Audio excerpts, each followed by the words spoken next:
2023 के शुरुआती दिन थे। 18 जनवरी को दिल्ली की ठिठुरती ठंड में जंतर मंतर पर विनेश फोगाट, साक्षी मलिक और बजरंग पुनिया जैसे देश के प्रमुख पहलवान धरने पर बैठ गए। उन्होंने रेसलिंग फेडरेशन के अध्यक्ष बृजभूषण शरण सिंह पर कई गंभीर आरोप लगाए। विनेश फोगाट और साक्षी मलिक ने रोते हुए कहा कि बृजभूषण सिंह और कोच नेशनल कैंप में महिला पहलवानों का शोषण करते हैं और उनके साथ भेदभाव करते हैं। सड़क पर पहलवानों के दांव पेच समेत ऐसे कई मुद्दे थे जिन पर 2023 में जमकर सियासत हुई। आज ऐसे ही 9 बड़े मुद्दों की कहानी और उसके पीछे की राजनीति के बारे में चर्चा करेंगे। नमस्कार दोस्तों, मैं विक्रम मलिक आपका स्वागत करता हूं 2023 के अपने आखिरी वीडियो के साथ। आप सभी को नव वर्ष की हार्दिक शुभकामनाएं। अगर आपने अभी तक चैनल को सब्सक्राइब नहीं किया है तो कृपया चैनल को सब्सक्राइब कर दीजिए। आपका सब्सक्रिप्शन ही मेरे लिए एप्रिसिएशन है। तो चलिए बात करते हैं 2023 के उस मुद्दे की जो साल की शुरुआत से लेकर साल के अंत तक न्यूज़ में बना रहा और उस पर आज भी सियासत जारी है। जो मुद्दा महिलाओं के सम्मान का हो सकता था, कैसे उसे राजनीतिक मुद्दे की हवा दे दी गई और उसमें क्या क्या घटनाक्रम हुआ, उसके ऊपर एक नज़र डालते हैं। 18 जनवरी को जंतर मंतर पर 30 पहलवानों ने बृजभूषण सिंह पर गंभीर आरोप लगाते हुए धरना शुरू कर दिया। 21 जनवरी को खेल मंत्री अनुराग ठाकुर ने कहा कि इस मुद्दे की जांच कराएंगे और पहलवानों ने उनके आश्वासन पर धरना खत्म कर दिया। लेकिन 3 महीने के इंतजार और FIR दर्ज न होने पर 23 अप्रैल को पुनः पहलवान धरने पर बैठ जाते हैं।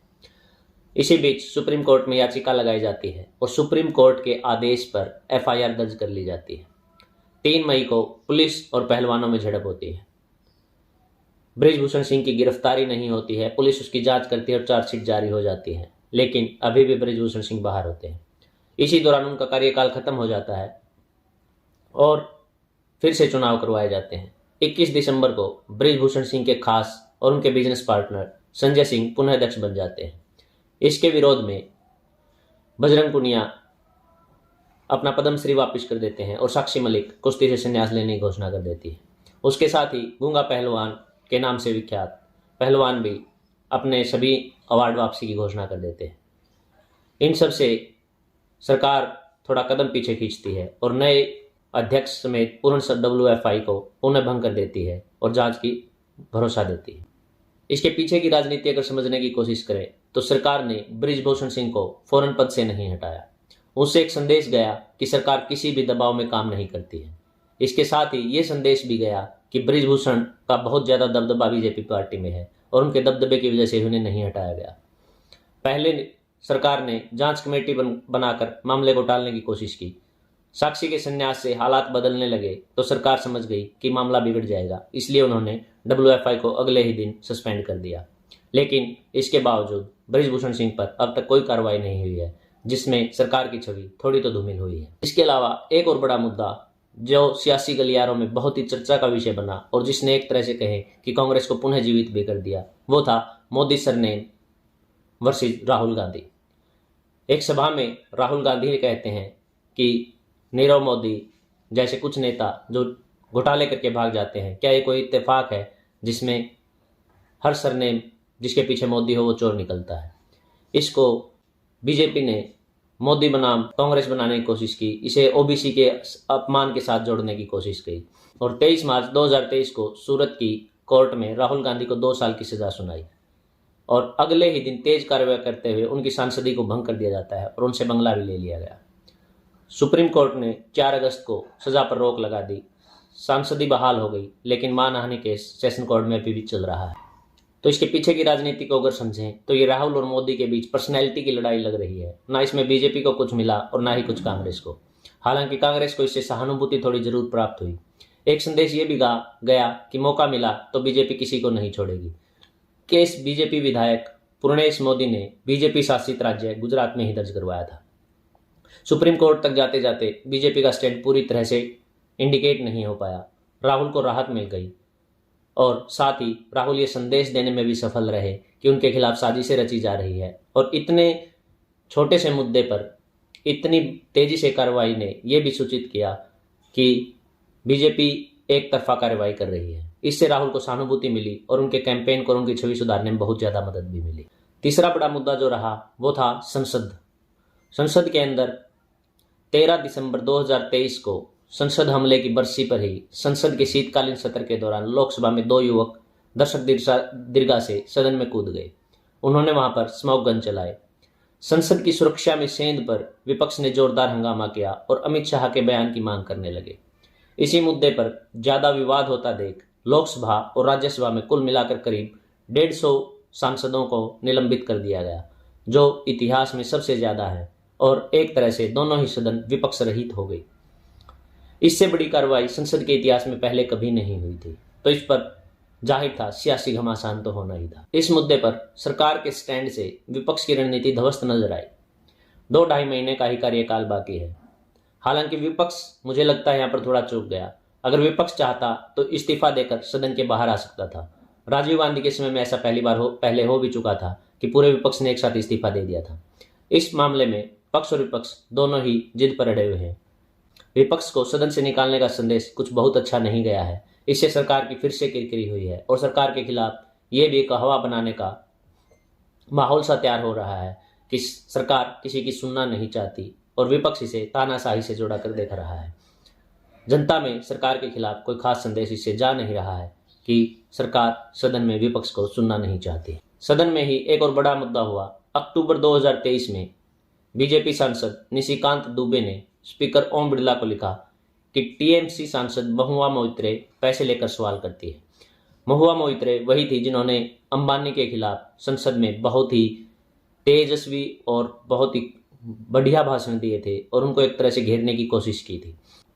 एथिक्स कमेटी की जांच में सामने आया कि महुआ ने लोकसभा वेबसाइट का लॉगिन आईडी और पासवर्ड बिजनेसमैन दर्शन हिरचंदानी को दिया था। हालांकि पैसे लेकर सवाल पूछने की जो आरोप थे वो साबित नहीं हो पाए, लेकिन आईडी और पासवर्ड शेयर करना उनके खिलाफ गया। एथिक्स कमेटी की सिफारिश पर 8 दिसंबर को महुआ की संसद सदस्यता खत्म कर दी गई। महुआ बार बार सरकार को असहज करने वाले मुद्दों पर मुखर थी, विशेषकर कि अंबानी के मुद्दे पर। इसी दौरान उन्होंने गलती की और सरकार ने उसे भुना लिया। एक सांसद का इतना लापरवाह होना सही नहीं था, उन्हें इतना लापरवाह नहीं होना चाहिए था। ऐसे आईडी और पासवर्ड शेयर करने से लोकसभा का सर्वर हैक होने का भी अंदेशा रहता है और लोकसभा की निजता का भी उल्लंघन है। और महुआ पर कार्रवाई से एक और संदेश गया कि सरकार के खिलाफ नैरेटिव गढ़ने वालों पर कड़ी नजर रख दी जाती है और अगर वो एक भी गलती करते हैं तो सरकार उस पर तुरंत कार्रवाई करती है और उन्हें बख्शती नहीं है। विपक्ष ने 2023 में ही एक बहुत बड़ा दांव चला, जिससे एक बार के लिए ऐसा लगा कि मोदी के खिलाफ एक बड़ा गठबंधन बनकर तैयार हुआ है। 18 जुलाई 2023 को कांग्रेस में 26 विपक्षी पार्टियों ने मिलकर नया गठबंधन बनाया। नाम इंडिया यानी Indian national development inclusive alliance रखा। भाजपा ने इंडिया नाम को ही दरकिनार करना शुरू कर दिया। इसके बाद देश का नाम आधिकारिक रूप से भारत करने पर भी बहस शुरू हो गई, जिस पर बहुत ही पक्ष और विपक्ष में मत आने लगे और देश को लगभग 2 हिस्सों में बट गया, एक भारत के पक्ष में और एक भारत और इंडिया दोनों नाम के पक्ष में। किसे बदला नहीं जा सकता है। देश में एक नैरेटिव सा चला दिया गया था, जो धीरे धीरे करीब 15-20 दिन के अंदर ही वो मुद्दा ठंडे बस्ते में चला गया। अगर इसके पीछे की राजनीति को देखें तो विपक्ष ने बहुत चुनकर अपने गठबंधन का नाम इंडिया रखा है। इससे बीजेपी सीधा हमला नहीं कर पाएगी और यूपीए के ऊपर जो दाग थे वो यूपीए के नाम के साथ शायद धुलने की उम्मीद विपक्ष ने की होगी। बीजेपी समझ गई थी कि मोदी बनाम इंडिया का मुद्दा बन सकता है, इसका सीन बन सकता है। इसी कारण सरकार ने इंडिया की जगह भारत शब्द का इस्तेमाल करना शुरू कर दिया और G20 में भी भारत सरकार के राजपत्र के नाम से लेटर भेजे गए, जिससे ये एक चर्चा भी चली कि सरकार इंडिया नाम को ही खत्म करना चाहती है और भारत के नाम से ही देश का नाम रखना चाहती है। हालांकि संसद में या कहीं भी इसका ऊपर कोई बयान नहीं आया। बीजेपी नेता सीधे तौर पर इंडिया गठबंधन को इंडिया अलायंस कहने लगे और सरकार भारत शब्द के इस्तेमाल पर भी जोर दे रही है।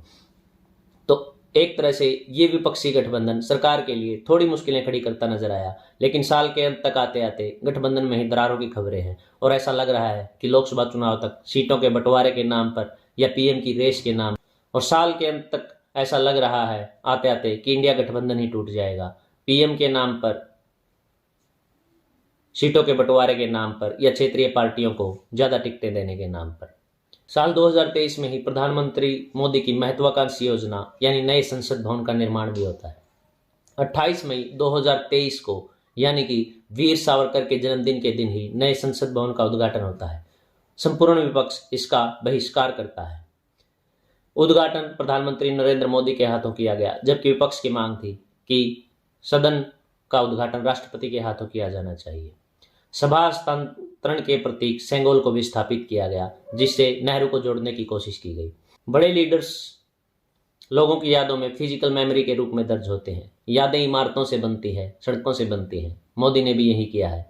नई संसद बनाकर मोदी सरकार ने अपने वर्तमान और फ्यूचर वोटर को एक मैसेज देने की कोशिश की है।